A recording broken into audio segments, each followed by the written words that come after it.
And we're joined now by Corey Martin, who is the incumbent in Place 2. Corey, thanks for being here. You've been on the council about 5 years. Talk a little bit about that experience.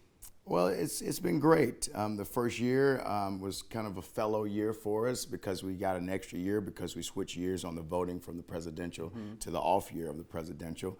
Try not to confuse our constituents of when they vote. So we had a fellow year is what I call it, like a fellowship. In medicine, that's what we call it.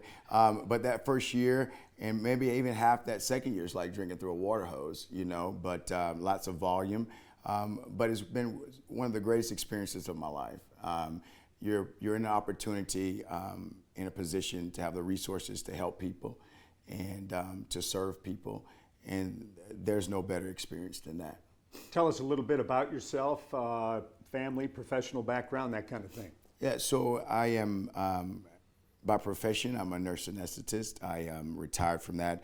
My wife and I own our own business, Fairhope Fit and Trim.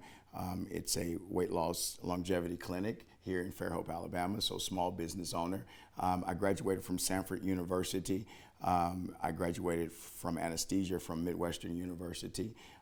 I've been back here in Fairhope for about 15 years by way of Tampa and then Gainesville, Florida, where I was practicing at Shands University.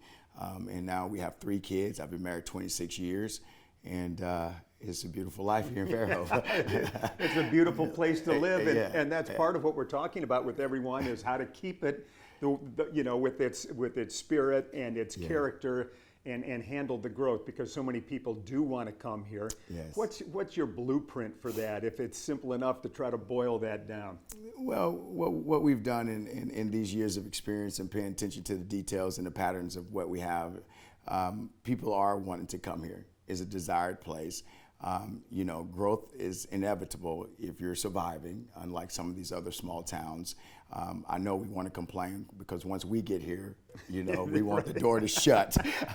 But that's not reasonable. I understand it, but it's not reasonable. So what we can do as leadership and as a city council is what we've been doing. We went into our sub-regulations and started doing some policy and procedures to decrease density. We've also talked about squaring off what is Fairhope, defining what is Fairhope, meaning that we own our own utility business. So we need to have the numbers of capacity, and we modulated those. So we modulate those numbers. We know what resources we can provide, and that should be coming up soon, where our line's going to be. And we're looking at those type of things as far as structure is concerned. We also are robustly hiring fire and police officers. We have a relationship with ALDOT so that we can continue to expand and add turning lanes and ingresses and ingresses for our patrons and our constituents. What people don't understand, we live here too, you know, so we see what's going on, we see the deficits, and we're diligently working towards rolling with the punches here, because these are good challenges. I pray that some other small towns could have these challenges. So I tell a lot of people these are first world problems. True enough. Yes. All right, let's go. There's more first world problems would be downtown Fairhope. It's so popular that sometimes it's hard to find a place to park, and the traffic can get a little messed up. Any thoughts about that? And that's the last thing I'll ask you. Yeah, well, what we've done, we've reached out to people that are smarter than ourselves. We've reached out to engineering companies, and they're at this moment doing a study. We don't have those results, but it's in the making. So we're doing a parking study.